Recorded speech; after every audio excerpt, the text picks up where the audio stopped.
Merci Clémence pour ton invitation, pour cette superbe organisation. Merci. Et c'est un plaisir de retrouver tous nos amis et collègues. Donc moi, je vais vous parler d'une pathologie qui va être chirurgicale. C'est une pathologie qui est liée à l'âge. Avec le vieillissement, on a un relâchement des tissus, avec une hypertrophie de certaines parties musculaires. Et donc, dans la pathologie qu'on appelle entropion, dès que le rebord orbitaire, le rebord palpébral va s'inverser par rapport au globe, et on aura un frottement des cils directement sur le globe, et donc ça sera irritant. Les signes cliniques sont essentiellement une sensation de corps étranger, un larmoiement, des symptômes de conjonctivite, kératite, et parfois le diagnostic est difficile parce que l'entropion sera d'abord paroxystique, il ne sera pas permanent.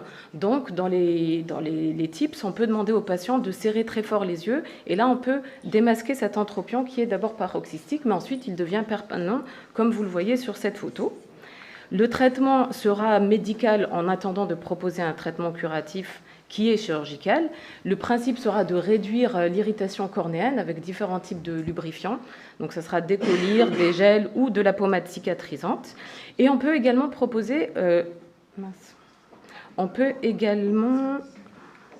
proposer un traitement à base de toxine botulique. L'idée, ce sera d'injecter cette toxine dans le muscle orbiculaire et ça va le paralyser et remettre en place la paupière tranquillement, le temps de programmer à froid cette chirurgie, ou s'il y a vraiment des contre-indications chez des patients qui ont des pathologies avec des anticoagulants qu'on ne peut pas arrêter. Ensuite, le traitement curatif sera chirurgical. Le principe est d'affaiblir le muscle orbiculaire en préceptal, de raccourcir la portion horizontale de la paupière et plus ou moins réinsertion des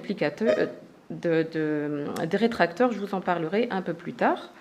Donc, je vous ai fait un premier film où on va faire une cure d'ectropion avec cantopexie externe.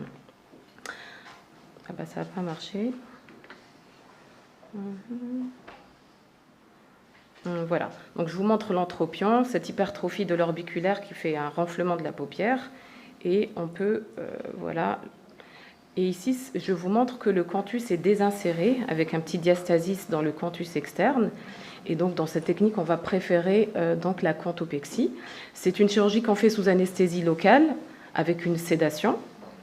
Et ensuite, on fait une incision à la lame froide 3-4 mm sous les cils.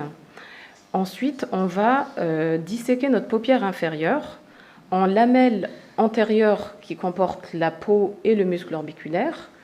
Et vous allez voir qu'avec mon doigt coiffé d'une compresse, je vais récliner la lamelle postérieure en poussant les poches graisseuses et le septum.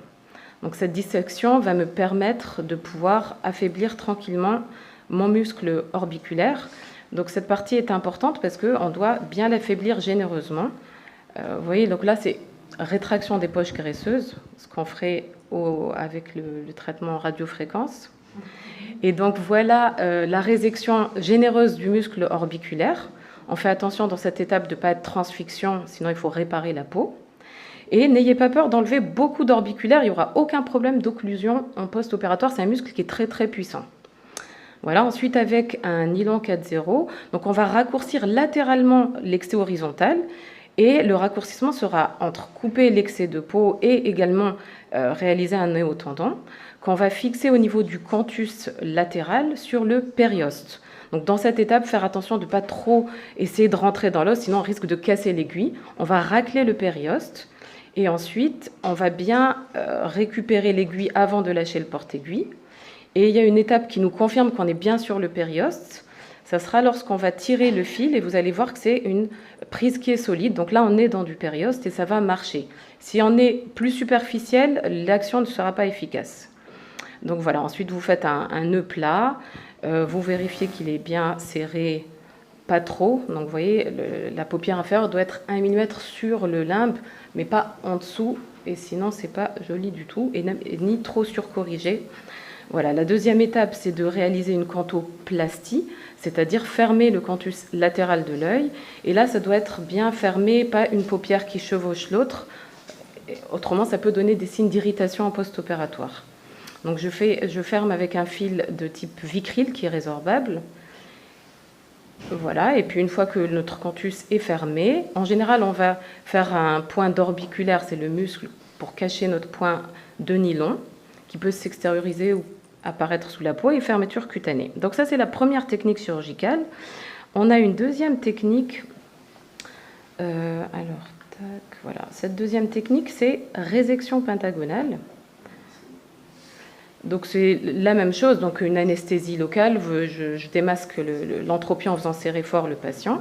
Donc toujours anesthésie locale, incision sourcilière. Les premières étapes sont identiques avec la dissection de la paupière inférieure. Voilà, et à la différence, ici pour résexer l'excès horizontal, je vais réaliser une résection pentagonale. Donc vous voyez toujours, alors cette technique elle est très bien parce que ça permet de traiter également des planchers, aborder une paupière inférieure pour traiter des poches. Et donc vous voyez, j'affaiblis l'orbiculaire. Là je vais être transfixiante, je me reprends.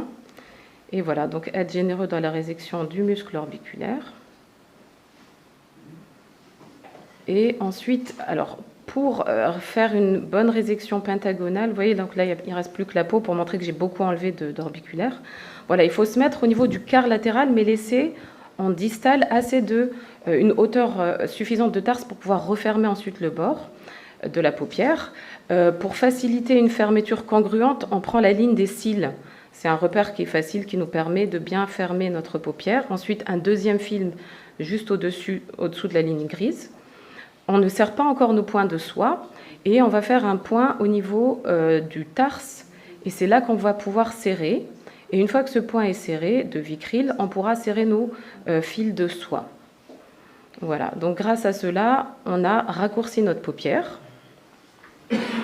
Et on va pouvoir vérifier l'hémostase et fermer la peau avec un fil résorbable qu'on retire en général à 1 semaine. Donc la peau 1 semaine, mais attention, dans cette technique, les fils de soie sont à retirer 15 jours plus tard, autrement il y a une désinsertion. Donc il faut bien attendre 15 jours pour enlever les fils. Et voilà.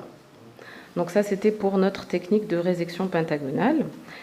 Pour la petite précision des muscles rétracteurs, donc c'est la partie mauve que vous voyez. Dans cette pathologie, ils sont relâchés. On peut les réinsérer. Par contre, attention, une réinsertion un peu puissante pourrait donner un ectropion irréversible en post-opératoire, difficile à gérer. Donc, moi, personnellement, je ne l'ai plus fait depuis des années et ça marche très bien. Beaucoup de collègues ne réinsèrent pas forcément les rétracteurs. L'essentiel, c'est de bien raccourcir et de bien affaiblir l'orbiculaire. Et voilà, je vous remercie pour votre attention. Merci, Nawel. Finalement, quelle technique chirurgicale tu vas utiliser le plus souvent ? Eh bien, je vais utiliser telle ou telle technique en fonction de mon canthus externe. Si le canthus est en place, c'est-à-dire que lors de l'examen, eh bien, en bougeant la paupière latéralement, le canthus reste à sa place. Dans ce cas-là, je vais faire un raccourcissement juste pentagonal, comme la deuxième technique. Mais si je vois le petit diastasis entre la paupière sup et inf et qu'en mobilisant tout le canthus vient, vaut mieux le remettre à sa place, on restaure l'anatomie, sinon on peut avoir un œil qui est court.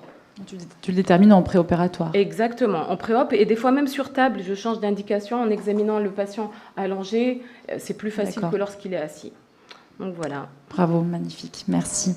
Écoutez, on a encore un petit peu de... Il faut tenir encore quelques temps avant la pause déjeuner. Donc ici...